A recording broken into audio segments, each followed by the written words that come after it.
El FBI detuvo al ex candidato Manuel Valdizón por los delitos de lavado de dinero y conspiración. ¿Qué consecuencias tendrá esto con los casos que le seguían aquí en Guatemala? Ese es el tema de la noche. Participe con la etiqueta SF, ya le toca. Pero antes, los dejo con la nota del día.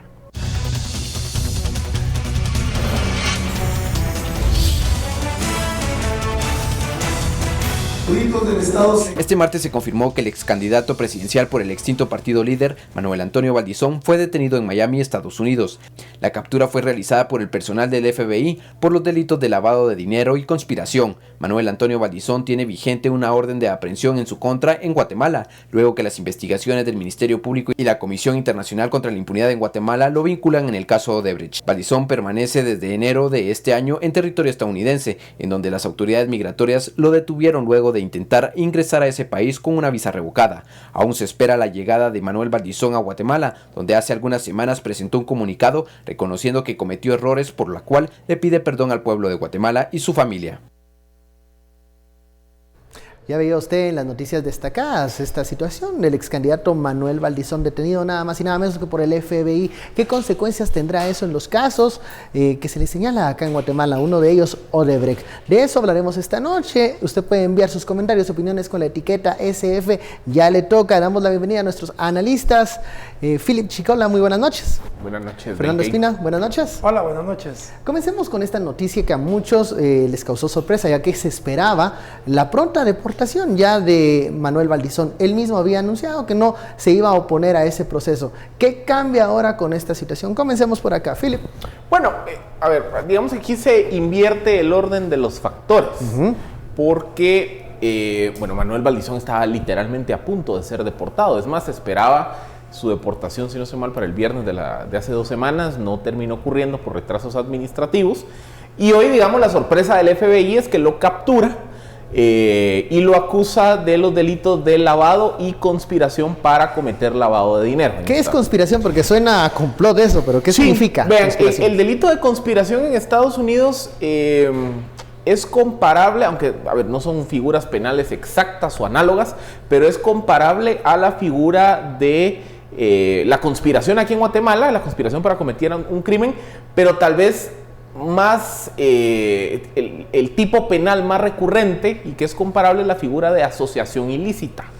Que también en Estados Unidos hay otro delito que es racketeering, que habla de participar en operaciones de crimen organizado. Aquí el delito de conspiración básicamente habla de cuando una persona se asocia con otras personas para llevar a cabo una acción criminal, en este caso lavar dinero. Por mucho que buscamos, preguntamos, pedimos favores y demás, no nos quisieron compartir el indictment, el famoso indictment contra Manuel Valdizón, así que habrá que esperar. Pero de entrada, si el cargo por el que se le está señalando es conspiración, por definición, una conspiración no la comete una persona. Para que haya una conspiración tiene que haber 2 o más personas organizadas. O sea que pueden salir a luz otros nombres que van a preocupar a muchos guatemaltecos. A ver, no les puedo decir cuándo. También los tiempos de la justicia norteamericana hay que saberlos leer. Y no hay que leerlos políticamente, simplemente hay cosas por puros temas procedimentales que se tardan más allá que acá o viceversa. Pero de entrada, si a Manuel Valdizón se le está señalando por conspiración para lavar dinero, lo seguro, pero es que, miren, en serio, le ha puesto una pizza a toda la redacción. Otra pizza a la redacción. Que hay más nombres. Que hay más nombres y que van a salir. Y eso es un hecho. Irá a ocurrir, no sé si en los siguientes días, semanas, meses, pero van a haber más nombres vinculados a este caso. Ahora, ¿esta es una buena noticia, una mala noticia para Manuel Valdizón, Fernando? Bueno, definitivamente es una mala noticia. La situación que está viviendo en estos momentos Manuel Valdizón, a mí me parece que me extraña mucho por qué él directamente decidió en el momento de cuando se enteró que estaba el proceso en Guatemala iniciado en su contra por el caso Odebrecht, porque él decidió irse directamente a los Estados Unidos, ¿verdad? O sea, casi a entregarse y a decir, aquí estoy, ¿verdad? Entonces, a mí me da la impresión que es una mala noticia porque va a estar en la cárcel. Pero a mí me parece que Manuel Valdizón también de alguna forma temía que si venía a Guatemala y enfrentaba la justicia en Guatemala y si acá iba a las cárceles guatemaltecas, podía pasar algo mucho peor. Y también creo yo que él se sabía poseedor de información privilegiada. Entonces todo el mundo sabe que en el sistema de justicia americano, gringo, existe esta figura de la negociación entre fiscales y los acusados. Entonces pueden llegar a acuerdos y a través de llegar a estos acuerdos, porque ellos van a decir información que poseen sobre otras personas que están vinculados. Recordemos que en la justicia de Estados Unidos para el resto del mundo hay dos temas que son prioritarios, y uno de los temas es que por su sistema financiero pase dinero, ¿verdad? Dinero sucio, y otro tema es el narcotráfico. Entonces cualquiera de estos dos temas que una persona se encuentre vinculado y que le pueda brindar información a la justicia norteamericana, entonces va a ser bien recibido. Yo creo que en este caso, él está pensando, como lo dijo alguna vez, que no se iba a ir solo. Él está pensando compartir mucha de la información que él posee. Recordemos que esta información no es solamente que él haya estado vinculado, sino que sabemos por este caso. Sabemos que por el caso Odebrecht él había hecho negociaciones con otras personas y se sabe que el financiamiento de algunas campañas políticas había venido de ese grupo, ¿verdad? Entonces la conspiración implica que 2 o 3 personas o más, que no se sabe cuántas, platicaron acerca de cómo podían manejar dinero en bancos o en cuentas estadounidenses. Entonces yo creo que es una muy mala noticia para él, porque seguramente va a ser condenado, pero es una buena noticia en el sentido que enfrentar a la justicia primero allá le garantiza algunas negociaciones que él puede hacer y de alguna forma salvar su vida, porque si viene a Guatemala y enfrenta a la justicia guatemalteca, primero deben haber muchas personas que no quieran que hable. En cambio, si está ahorita allá, se puede sacar mucha información que vaya a ayudar a resolver muchos casos presentes y futuros. Ahora, Fernando, pero algunos pensarán que el sistema de justicia débil como el guatemalteco era positivo para Manuel Valdizón, con una persona con la influencia como Manuel Valdizón, para trazar procesos, encontrar momentos más fáciles para poder no ser condenado, porque lo que me mencionas es que hay una mayor certeza de que allá en Estados Unidos sea condenado. Que lo iban a matar, a eso me refiero. Que él sabe tantas cosas y tiene tanta información que si viene al sistema de justicia guatemalteco es muy fácil entrar a cualquiera de estas situaciones, y que él sabía que habían personas que no iban a querer ser mencionadas por él. En cambio, en Estados Unidos no entras a una cárcel de máxima seguridad a mediodía con 8 personas, matás a los que tenés que matar y te vas. En Estados Unidos no se hace eso, en Guatemala sí. A ver, ¿qué pasa con una figura como Manuel Valdizón en este sistema de justicia? ¿Qué es lo que puede decir aquí o allá? Yo ahí sí no estoy de acuerdo con Fernando, de que su vida corriera peligro, por una muy sencilla razón. Hemos visto en los últimos años, pues creería yo, quisiera pensar, y digamos la evidencia de los últimos años me lleva a sostener esta hipótesis, en el sentido que creo que ya dimos ese paso, que testigos protegidos, colaboradores eficaces, por lo menos su vida ya no corre peligro. Ahí está el caso, por ejemplo, de un Monzón, de ECO, que no son los únicos colaboradores eficaces. Ahí está, pues, recientemente, hace un par de semanas, estuvimos hablando del testimonio de Annelise Herrera, del señor Jägerlener, en el caso de Sinibaldi.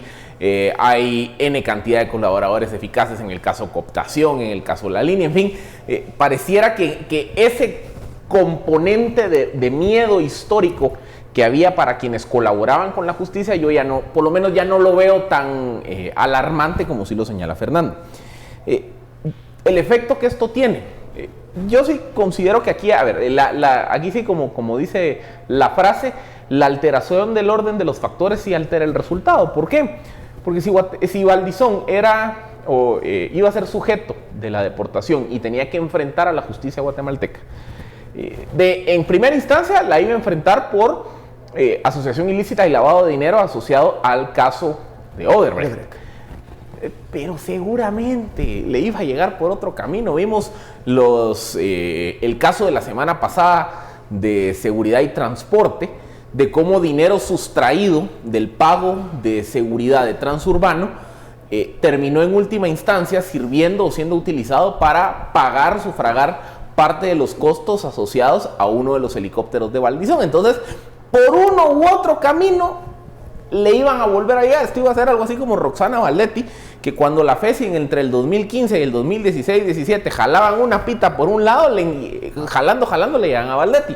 Yo creo que lo mismo iba a pasar con Valdizón. Y esto no puede ser un caso similar al Alfonso Portillo, que él aceptó su culpabilidad en ese caso con tal de encontrar una vía más, digamos, rápida en el sistema de justicia estadounidense. ¿Crees que va a ser más complicado en el caso de Manuel Valdizón por tal vez los nombres que puedan salir a relucir más adelante? Es que lo que pasa, aquí la diferencia que hay es que, miren, en el caso Portillo se recordarán que había primero un proceso en Guatemala, hasta que no, y estando ese proceso activo es que Estados Unidos solicita la captura con fines de extradición, pero para ser extraditado a Estados Unidos primero se tuvo que llegar a la resolución final del caso de Portillo ante la justicia guatemalteca. Se recordarán que Portillo fue absuelto por la justicia guatemalteca, después es extraditado a Estados Unidos, ahí enfrenta los cargos de lavado de dinero, él acepta su culpabilidad, termina purgando una pena en torno a los 5 años de prisión, se le contabilizaron los días que estuvo en prisión preventiva aquí en Guatemala y por eso que salió relativamente rápido. Aquí lo que ocurre con Valdizón es que el orden de los factores operará a la inversa. Él primero va a tener que ir ante la justicia norteamericana, enfrentar los cargos por conspiración y lavado de dinero, indistintamente de si es absuelto o si es condenado. Y cuando él haya enfrentado los cargos, a ver si es condenado, cumplido la eventual condena, él va a ser deportado de regreso a Guatemala, en donde le va a esperar la acusación relacionada al caso Odebrecht. Entonces, la situación de Valdizón está complicada. Es como la de Roxana Valdetti, que cuando Roxana Valdetti termine los casos finalmente termine, digamos, que toda la batería de casos que tiene ahí encima aquí en Guatemala, indistintamente si es condenada o es absuelta, le espera una extradición en Estados Unidos por su vinculación a estructuras del narcotráfico. Entonces, es una situación similar a la de Valdetti, que probablemente van a ser personajes que van a estar 5, 10 años enfrentando a la justicia, con la siguiente salvedad, que Valdizón está en Estados Unidos, lejos de su familia.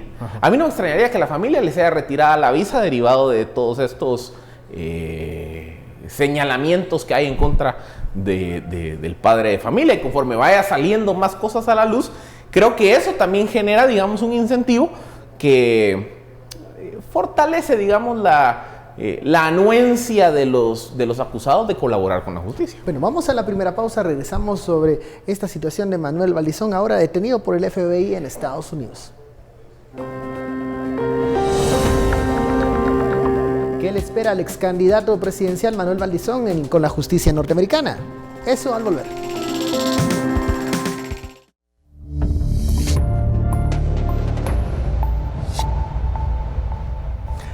Regresamos a Sin Filtro, la etiqueta SF ya le toca, estamos hablando de la detención del ex candidato presidencial Manuel Valdizón en Estados Unidos por el FBI, los delitos, conspiración y lavado de dinero. Fernando, decías que aquí en Guatemala la vida de Manuel Valdizón corre peligro porque es un elemento, un personaje que tuvo una gran importancia política y fue un, digamos, coordinador de varias agrupaciones y varios sectores que buscaban llegar al poder. ¿Qué le puede esperar a un personaje como Manuel Valdizón aquí en Guatemala cuando ya termine de enfrentar la justicia norteamericana? Bueno, a mí lo que me parece es que no solo estamos hablando de los casos relacionados de la información que él maneja respecto de la cuestión político-electoral en Guatemala y del financiamiento de partidos ilícitos, sino que también hay otra serie de casos como las que ya mencionó Philip, pero también ha habido mucho vínculo. Se ha dicho que durante mucho tiempo él se dedicaba a lavar dinero para grandes familias de narcotráfico. Entonces yo creo que ahí es donde la cuestión se pone un poco más compleja que decir que él solamente se ve afectado porque sea una información que va a dar respecto de que este político o aquel político recibió, que este le dio. Entonces creo que él maneja información relacionada con casos de narcotráfico y por eso él creía que tenía información que negociar y que sabía que si venía a Guatemala su vida podía correr riesgo en ese sentido. Para él es más importante estar en estos momentos allá, brindar la información que conoce, En esa movida política que él vivió en todo ese contexto de la campaña, no dudemos que hubo contactos entre los candidatos e información de financiamientos, quién recibió, qué recibió, información que al gobierno de Estados Unidos le interesa y siempre le sirve para negociar, ¿verdad? Entonces yo creo que harán uso de esa información incluso en contra de autoridades actuales del gobierno actual. Eso te iba a preguntar. Entonces por eso él está ahorita pensando, bueno, o el gobierno de Estados Unidos dice, ¿saben qué? Si lo mandamos allá primero, podemos perder información de negociación de acá a un año que va a haber un proceso electoral, a un presidente que se nos está saliendo de la línea, que está poniéndose brinconcito y nos manda a decir a la ONU con plazos y cosas que no son, que en política internacional no son correctas, ¿verdad? Entonces yo creo que son mensajes, que puede haber información que ellos pueden utilizar incluso para negociar con Jimmy Morales ciertas cosas, como podría ser una de estas, un mandato, extensión del mandato de la CICIG, su salida, o también podríamos estar hablando de aceptar otro tipo de comisionado, ¿verdad? Ahora, ¿quiénes, esa pregunta que te quería hacer, Fernando, ¿quiénes no duermen tranquilo en este momento, según tú, luego de conocerse la noticia de la detención de Manuel Valdizón en territorio norteamericano, ahora a enfrentar a la justicia norteamericana? Yo creo que deben haber muchos políticos actuales de alto rango, deben haber muchos alcaldes, diputados, creo que también deben haber grandes personajes relacionados con el narcotráfico, que deben estar pensando qué información puede salir ahí, no solo en Guatemala, ¿verdad?, sino que también en los alrededores, México, ¿verdad? Tenía fuertes vínculos con personas en México, tantos aportes que pudieron haber hecho en la campaña, y yo creo que sí es un elemento que debería de preocupar al actual gobierno, ¿verdad? Qué información él pueda dar de negociaciones que en su momento en la campaña hizo, así como todos escuchamos el famoso la Corte de la Impunidad, como se le llamaba a la Corte Suprema, que fue nombrada en acuerdo supuestamente entre el Partido Patriota y el Partido Líder, ¿verdad? O sea, ¿qué otros acuerdos pudo haber hecho él con este gobierno que se veía que podía estar llegando?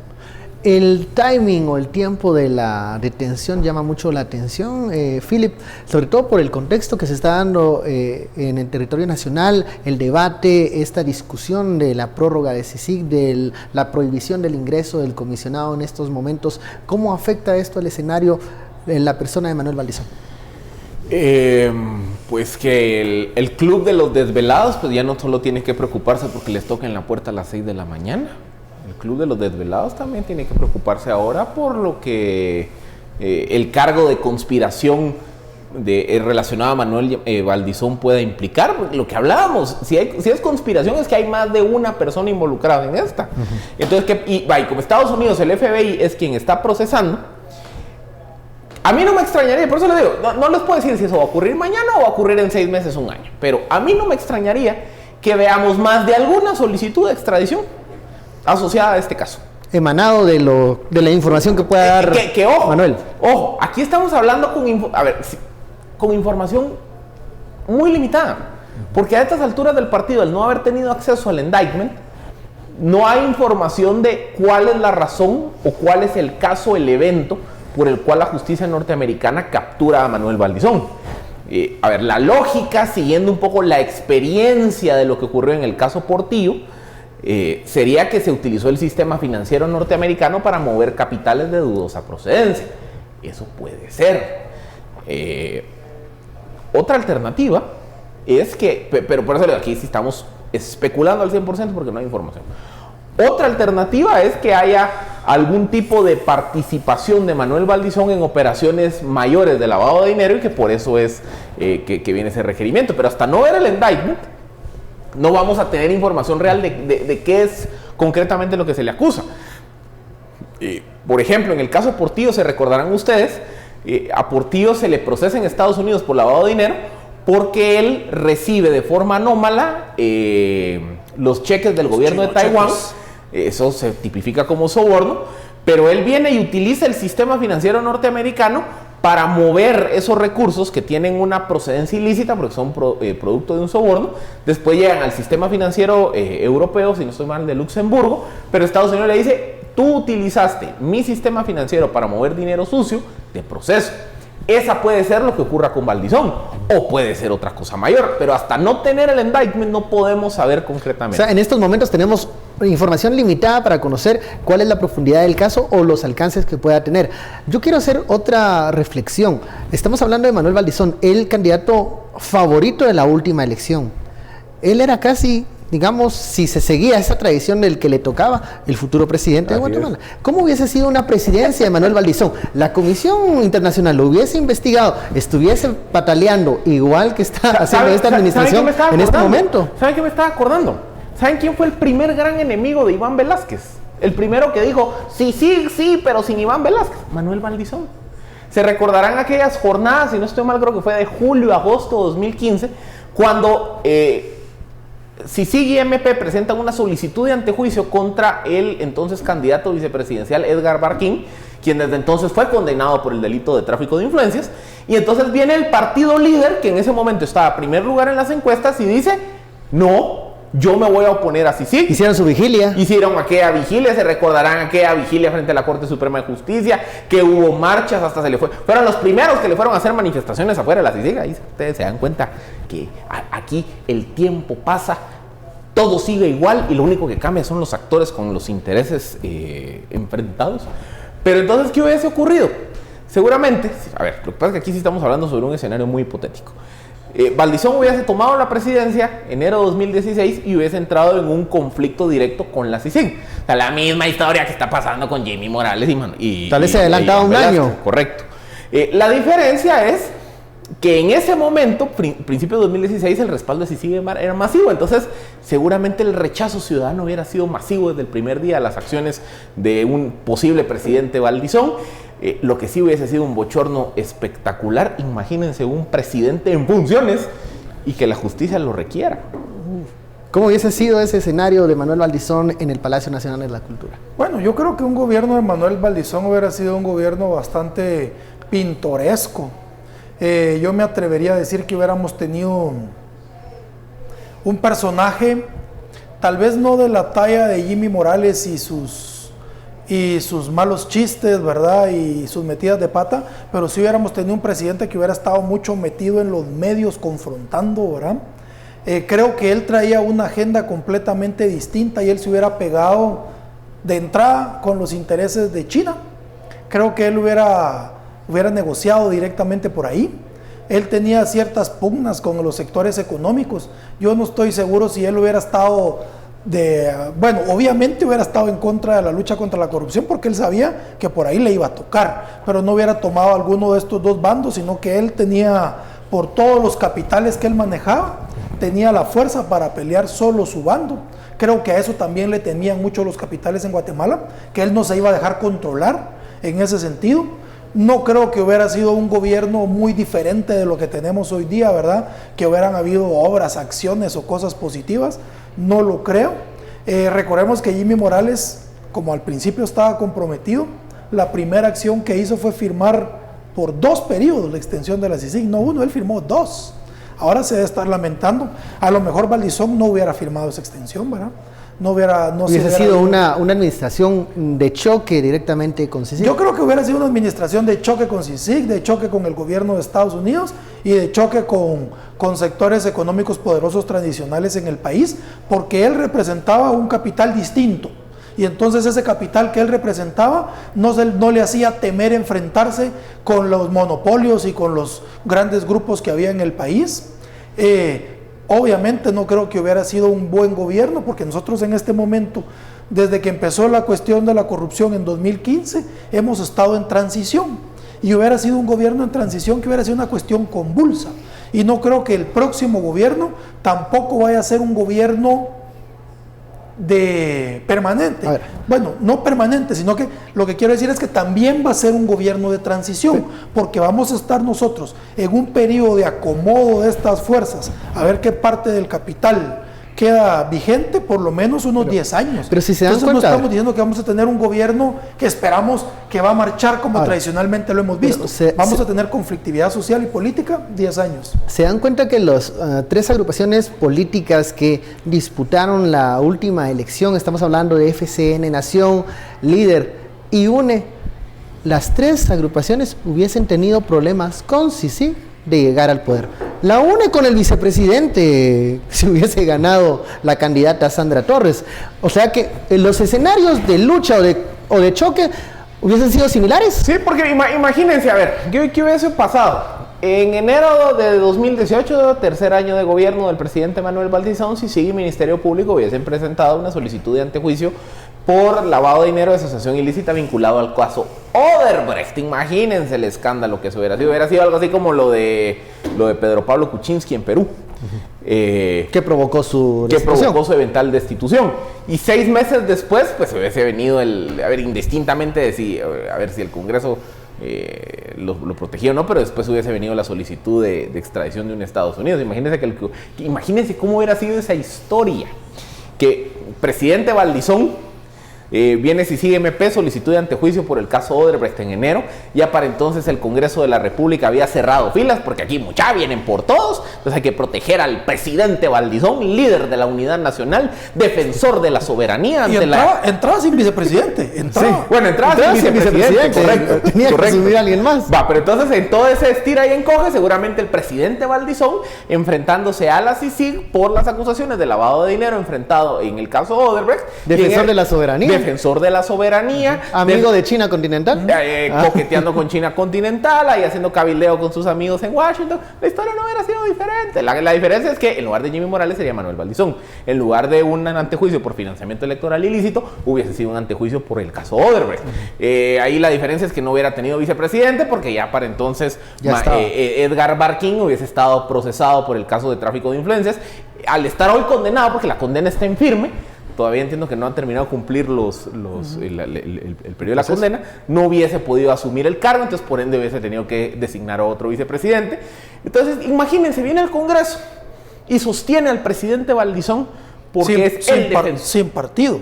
Bueno, sin partido, porque ya estaba cancelado por el caso de financiamiento, por las anomalías de financiamiento, varios de sus diputados procesados judicialmente. No hubiera sido muy diferente. Pero imagínense eso, el presidente Valdizón defendido por el Congreso de la República que no le levante el antejuicio por el caso Odebrecht. Y en eso, véngale para acá, solicitud de extradición de Estados Unidos. Imagínense el nivel de bochorno. Pero ahí es también donde nos damos cuenta, miren señores, nuestro país es un país capturado por las mafias. Es que solo vean lo que representa esto. Salimos de un binomio presidencial de Otto Pérez Molina y Roxana Valdetti que tomaron control del Estado para enriquecerse, y quienes participan en la elección 2015, pues los dos que eran, los que eran los favoritos al inicio de la elección 2015, están en problemas. Alejandro Sinibaldi, pues ya nos estamos enterando por la declaración de Annelise Herrera. Todo lo que hacía. Que, esa declaración de Annelise Herrera muchas veces, Sinibaldi, Valdetti, o ya no sé quién fue peor, la verdad. Pero después resultaba... ¿Y que eran amigos con Manuel Valdizón? Amigos con Manuel Valdizón. Ahí hay una parte de Salvador Valdizón, pero mejor ni les cuento. Luego, la UNE, que era el otro favorito de ese momento. Mario Leal, candidato vicepresidencial. Imagínense que la UNE hubiese ganado, ahí estaría el proceso de asociación ilícita y lavado de dinero. No, él tiene asociación ilícita y tráfico de influencias y cohecho activo. Pero también la otra alternativa, que hubiera sido Valdizón, entra sin vicepresidente y el presidente vinculado a un caso de corrupción. ¿Se dan cuenta el nivel de cooptación que eso representa? Las tres alternativas que le disputaban la presidencia hubiesen tenido problemas. Vamos a la pausa, regresamos. ¿Qué pasa en el caso de la Sisig y en la disputa con la Cancillería? Hablaremos de eso al volver.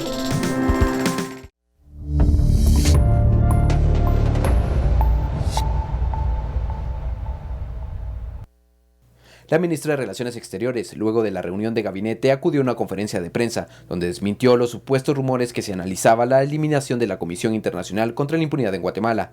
Para hacer de su apreciable conocimiento y para desmentir rumores de que se estaba abordando un acuerdo sobre el tema de la eliminación de la CICIG.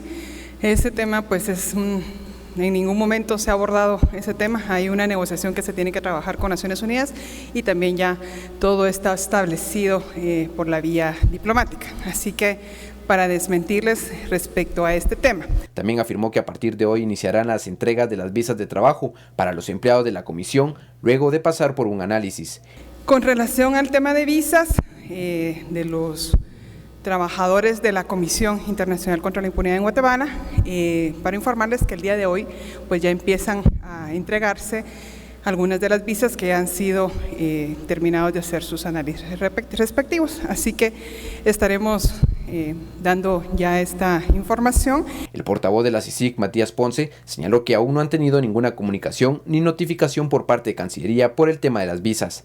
La documentación fue entregada el día 28 de agosto. Las visas del staff internacional vencieron el pasado 31 de agosto y hasta este martes señala que no se les ha sido entregadas.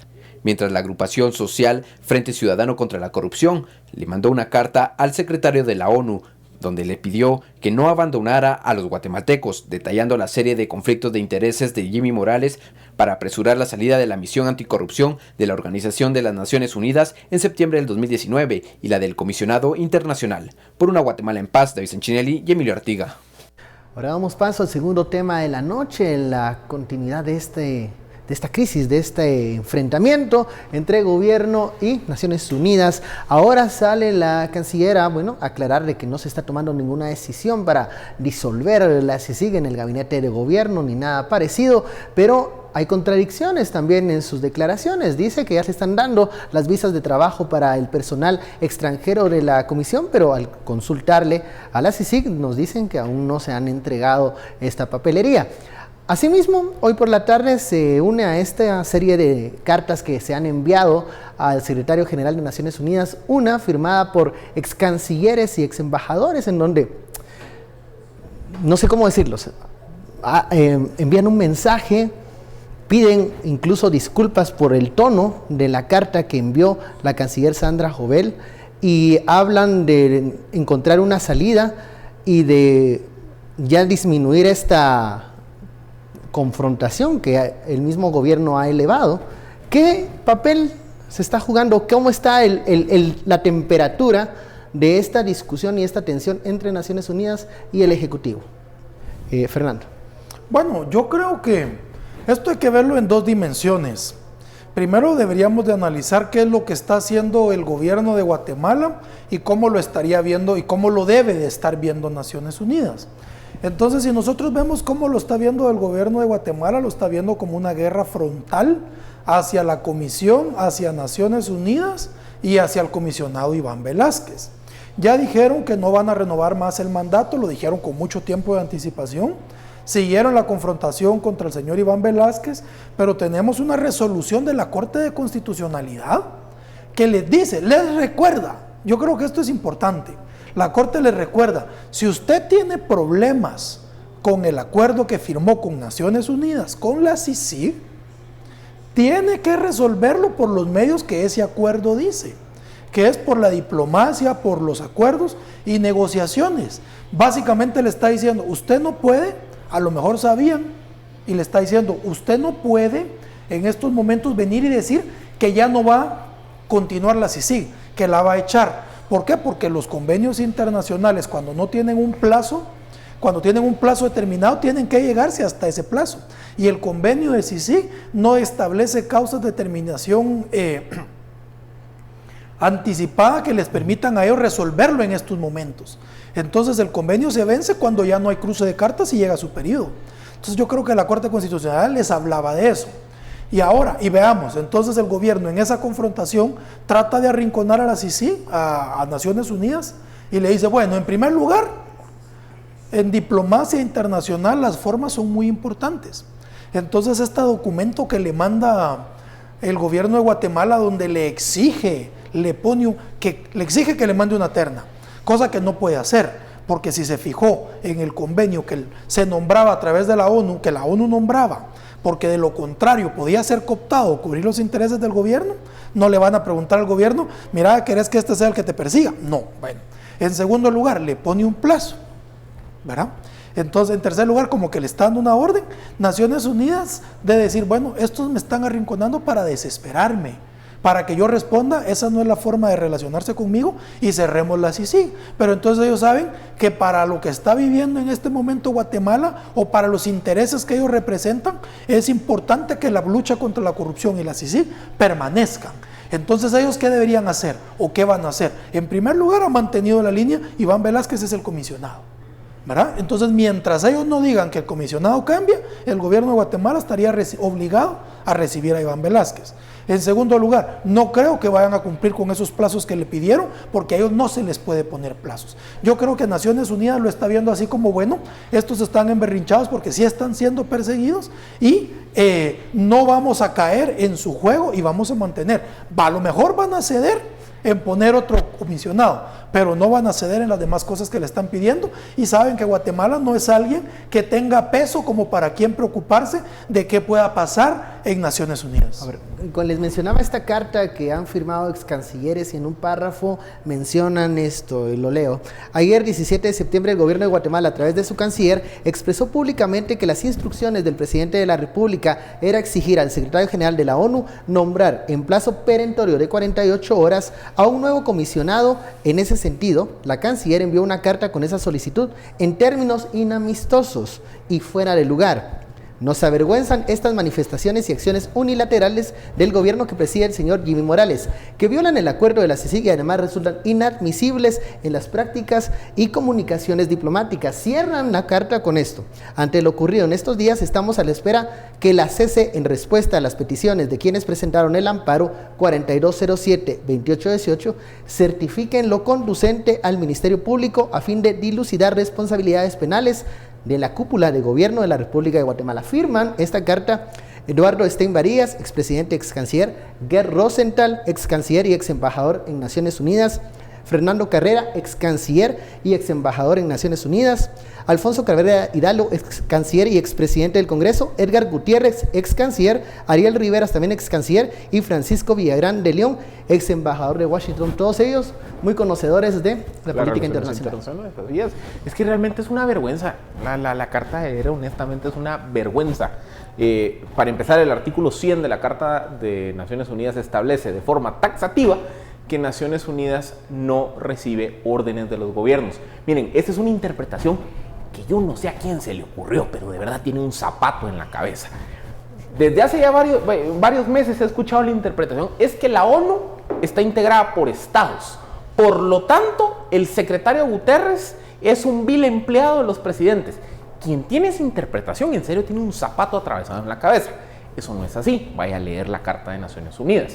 La Carta de Naciones Unidas expresamente establece que la organización, el secretario general, están ahí para promover la cordialidad entre las naciones y por lo tanto no reciben instrucciones de sus estados miembros. Es un principio que viene de 1945 a la fecha. Y por si quedaba alguna duda, en estos días que se está inaugurando la Asamblea Anual Ordinaria de Naciones Unidas, la presidenta, que es la canciller ecuatoriana, lo recordó diciendo que Naciones Unidas no está obligado a acatar órdenes de los estados. Entonces, desde ahí, cuando el gobierno de Guatemala le dice, le doy un plazo de 48 horas para que me mande una lista de posibles candidatos de los cuales yo se los voy a autorizar, le está haciendo una orden a Naciones Unidas. Segundo, y lo hablábamos ayer en este espacio, el acuerdo de CICIG es sumamente atípico. El acuerdo de CICIG deja de forma muy concreta y taxativa que la decisión de designar al comisionado es una decisión unilateral del secretario general. No tiene que preguntarle a nadie, no tiene que pedirle permiso a nadie, porque de eso se trata el espíritu de CICIG. Ahora, la canciller hoy en la conferencia de la mañana hacía la analogía, comparación de cuando se nombra un embajador de un país. Pero es que miren, la analogía, hay un consentimiento, es que miren, del país que recibe a ese embajador. Es que miren, la analogía tiene un problema, porque es que el gobierno ha querido utilizar la Convención de Viena sobre relaciones diplomáticas. La Convención de Viena sobre relaciones diplomáticas regula, como su nombre lo dice, relaciones diplomáticas entre estados o entre estados y organismos internacionales. CICIG no entra, no es ni estado ni es organismo internacional. Es un acuerdo que crea una cosa extraña. CICIG es una cosa extraña. Es más, los grandes juristas de derecho internacional les cuesta definir qué es CICIG. Entonces, CICIG no entra dentro de los contenidos de la Convención de Viena para relaciones diplomáticas. O sea, por eso es que no aplica la figura del non grato. Tiene como un rango diplomático, pero tiene otras funciones que no son. No, es que tampoco no tiene rango diplomático. Es que mire, pero no tiene rango diplomático. El acuerdo le reconoce al comisionado y a los miembros de la comisión las mismas prerrogativas del personal diplomático, pero se lo reconoce el acuerdo, no por ser una misión diplomática. O sea, no es una misión diplomática. Quitémonos esa idea. Entonces, ¿qué marco normativo es el que regula el acuerdo? La otra Convención de Viena, que es la Convención de Viena sobre el Derecho de los Tratados. La Convención de Viena sobre el Derecho de los Tratados, básicamente lo que dice es, miren, en este caso Guatemala y la ONU, que son los dos firmantes del acuerdo bilateral, establecieron una serie de cláusulas en ese convenio. Cláusulas que las acordaron bilateralmente y ambos están obligados a cumplirlas. La Convención de Viena sobre el Derecho de los Tratados específicamente dice que cuando un acuerdo no establece un mecanismo para que una de las partes lo disuelva unilateralmente, no se puede disolver. O sea, es un principio. Ahora, segundo, está el principio del pacta sunt servanda. El principio del pacta sunt servanda es los tratados deben cumplirse. Entonces, si el Estado de Guatemala se compromete con Naciones Unidas, pero si no está cumpliendo, es que ese es el principio y eso es a lo que los expertos en derecho internacional argumentan respecto de este caso, que es Guatemala, a vos nadie te obligó, o sea, vos lo solicitó al Estado de Guatemala. Y es más, solicitaste una ampliación del acuerdo para el periodo 2017-2019, donde vos te estás comprometiendo a todo. ¿Qué te estás comprometiendo? A que hay un comisionado, que vos no lo nombrás, ni lo ratificás, ni te piden permiso. ¿Quién lo nombra? Naciones Unidas. Te estás comprometiendo a que al comisionado y los miembros de esa comisión están exentos de requerimientos migratorios. O sea, vos no le podés vedar una visa o vedar el ingreso. ¿Por qué? Porque vos te comprometiste a esto. También te comprometiste que si tenés algún problema respecto del acuerdo, lo vas a resolver vía negociación. Entonces, ¿qué pasa? La figura del beneplácito es una figura de la Convención de Viena de Relaciones Diplomáticas, que es cuando el Estado A me manda un embajador y yo le puedo dar el beneplácito y decirle, mira, mándame otro. Pero es que eso es relación diplomática.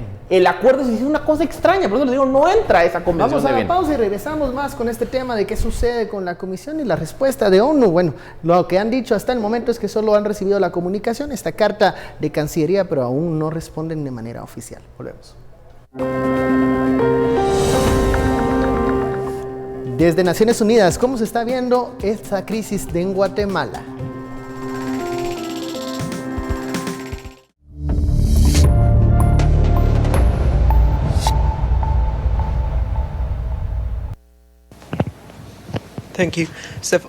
Gracias. Sobre Guatemala, el gobierno le ha escrito al secretario general pidiendo un nuevo director de la Comisión de Investigación.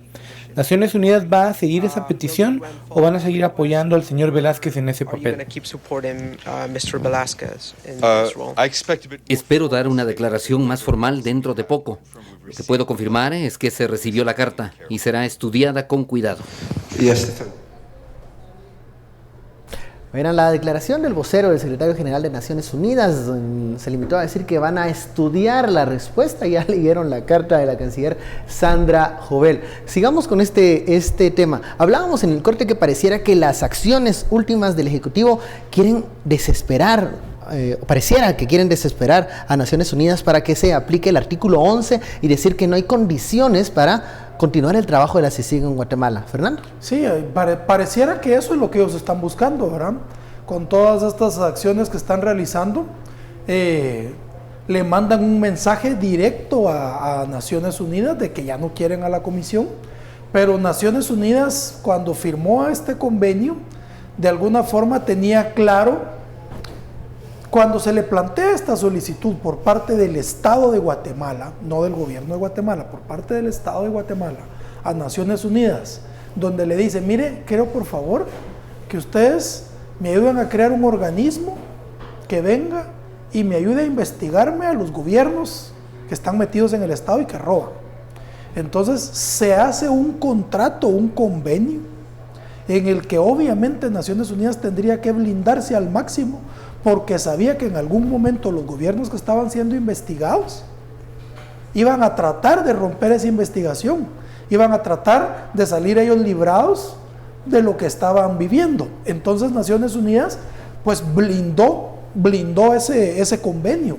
Y por eso dice esa cláusula, ese artículo dice claramente que si Naciones Unidas lo considera, podría ellos voluntariamente retirarse. Pero como Naciones Unidas sabe que lo están pidiendo, ya lo dijo en varias declaraciones el secretario general, que dijo, bueno, ¿a quién le es incómodo? ¿Al Estado de Guatemala o a usted o a su gobierno? Entonces ellos van a mantener este trabajo porque creo y creen que es importante avanzar en este sentido. Obviamente pareciera ser que la negociación en estos momentos puede ser que el gobierno sí salga ganador en el sentido que logren el cambio del comisionado, ¿verdad? Pero tampoco sabemos qué comisionado les van a mandar. Entonces no sabemos si el comisionado que pueda venir venga con unas instrucciones más firmes, con otro tipo de instrucciones, o qué tipo de investigaciones venga a realizar. Y además yo creo que sí ya cumplió su papel. A mí me parece que esto de haber logrado destapar cómo los gobiernos han sido cooptados por políticos y empresarios corruptos, lo que siempre se sabía pero que no se había logrado demostrar, ha hecho que ahora nosotros también como ciudadanía tengamos una percepción diferente y estemos más vigilantes de este actuar. Yo no veo a ningún otro gobierno metiéndose un tiro en el pie extendiendo el mandato de la CICIG. Eso yo lo veo muy difícil, a menos que, como se ha venido planteando, este mandato se reforme a que la investigación vaya ahora sobre narcotráfico, cosa que todos estos gobiernos hemos visto que están, no solo el crimen organizado, el financiamiento ilícito y los empresarios, sino que el narcotráfico aporta mucho también a los gobiernos. Entonces yo digo, a lo mejor van a lograr hacer esas modificaciones, ONU, Estados Unidos van a ceder para que el nuevo comisionado esté más enfocado a este tipo de investigación y no a la investigación de corrupción que en estos momentos tiene ahorcado al gobierno del FCN Nación. Ahora, lo que sí puede es que este tema de la continuidad de CICIG, del plazo, la prórroga que finaliza en septiembre de 2019, incluso se vuelva un tema de campaña para los candidatos. Eso pudiese pasar en los próximos meses, porque Jimmy Morales dejó 12 meses de discusión sobre el tema y ya hemos visto que este primer mes ha sido intenso. Incluso algunos piensan que el mismo gobierno busca acelerar esa decisión porque tal vez no le conviene estar viendo más casos de CICIG. Claro. Incluso si viniese otro comisionado, que ese comisionado siguiera el mismo proceso y que la famosa transferencia de capacidades no se diera tal, sino que siguiera trabajando la comisión como lo está haciendo en los últimos meses y convirtiendo el tema de la corrupción en un tema central de la campaña electoral. De la campaña electoral, pero también esperemos a ver si va a ser Jimmy Morales el que va a estar en el gobierno ejerciendo la presidencia cuando toque firmar la no extensión o la extensión. Philip. A ver, hay que esperar que responda Naciones Unidas oficialmente. Las palabras de estamos estudiando detenidamente la respuesta, ¿qué te dice? No quisiera... Yo no creo que van a tomar el camino al artículo 11, no lo creo. No, porque digamos que, a ver, todavía hay un acuerdo. La CICIG sigue operando. La semana pasada hubo, creo que fue, martes y jueves de CICIG. 3 casos me suenan. Esperemos. Yo creo que casitos van a seguir habiendo. A ver, yo creo que mientras la comisión siga operando en Guatemala y no haya, digamos, una afrenta directa contra la seguridad del personal de la CICIG, condiciones para que la CICIG siga trabajando hay. Y eso es algo que creo que el Estado de Guatemala está obligado a mantener de acuerdo a la vigencia del convenio. Hay que ver qué responde Naciones Unidas, pero, por ejemplo, cuando hace 15 días y mucho, el gobierno de Nicaragua pidió la remoción en 48 horas de, si no estoy mal, creo que era el alto comisionado para Derechos Humanos de Naciones Unidas. ¿Saben cuál fue la respuesta de Naciones Unidas? 48 horas, no te preocupes, te lo saco en 24.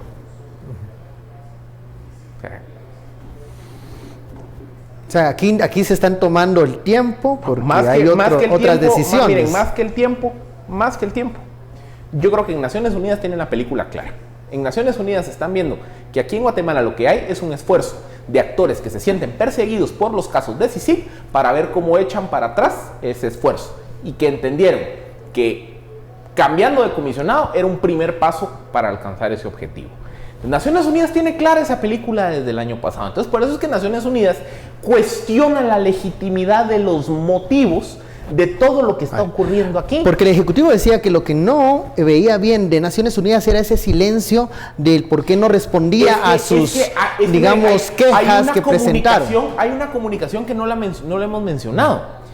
Al final de la tarde, el fiscal especial contra la impunidad, el jefe de sección de la Fiscalía Especial contra la Impunidad, Juan Francisco Sandoval, le envía una misiva a la fiscal general María Consuelo Porras, solicitándole que proceda judicialmente en contra de la canciller Jovel por la posible comisión del delito de difamación, señalando que en la conferencia de prensa, si no estoy mal, fue jueves 6, la canciller esbozó una serie de argumentos que son falsos y difamatorios. Por ejemplo, dijo: es que en los casos Rosenberg y en los casos Pavo Real no hay condenas. ¿Qué responde el fiscal? Mire, sí hay.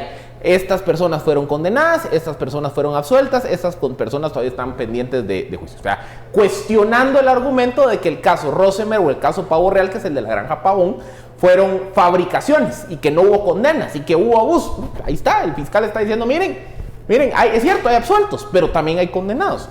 Sale a decir: es que en los operativos asesinaron a Pavel Centeno. ¿Qué responde el fiscal de FESI? Miren, hay una investigación de la Fiscalía de Delitos Metropolitanos que dice que el señor se suicidó. Entonces, ¿qué es lo que le están diciendo? O proceda judicialmente dado que lo que hizo la canciller fue difamar el trabajo de los miembros de la Fiscalía. Porque eso es un dato relevante. Porque en esa conferencia de prensa el gobierno esbozó su caso, si lo quieren llamar así, respecto de por qué la molestia con CICIG. Lo hacía creo que la primera vez ya con detalle, ¿verdad? Y que no es muy diferente del caso que ha presentado ante Naciones Unidas. ¿Cuáles son las quejas? Que allanaste casa presidencial, que le pegaron a Cimei. Por cierto, ese caso, la investigación descubre que fue mutuo, pues que eso fue una pelea de chamusca. No estoy justificando a nadie, pero eso de que unilateralmente fue uno al otro, tampoco no es tan así. Esbozan que el caso Pavo Real, que el caso Rosenberg, que Pavo del Centeno. Naciones Unidas conduce su investigación y básicamente dice: mira, de todo lo que me estás diciendo no es como vos lo estás diciendo. ¿Conoces lo que arroja mi investigación? Entonces, por ende, Naciones Unidas dice: mira, yo no entiendo cuál es tu queja si todas las quejas que me traes, cuando se contrastan con evidencia empírica, no hay sustento. Eso es como la teoría de: es que los Bitcoin y la influencia rusa. Una prueba, denme una prueba de influencia rusa en Guatemala. No hay. Bueno, hemos llegado al final de esta hora análisis. Hay que estar atentos a esa respuesta de Naciones Unidas. ¿Qué van a decir? ¿Cómo van a responder? ¿En qué tono? Yo creo que este silencio que ha marcado la Secretaría General de Naciones Unidas también es un mensaje, y la forma como se vaya a responder al gobierno de Guatemala nos dirá qué pautas se van a tomar en los siguientes días. Además, hay que seguir atentos a la Corte de Constitucionalidad para ver qué se decide, si van a afirmar si existe una desobediencia por parte de los funcionarios luego de conocerse la decisión de los magistrados. Eso hay que verlo. Hay que ver también si no va a haber un miércoles o jueves de CICIG, porque esto también hemos visto que el trabajo de la comisión sigue caminando a pesar de todos los problemas. Muchísimas gracias, Fernando. Philip, a usted muchas gracias por su preferencia y sintonía. Esto fue Sin Filtro, el Noticiero Guatevisión. Feliz noche, nos vemos mañana.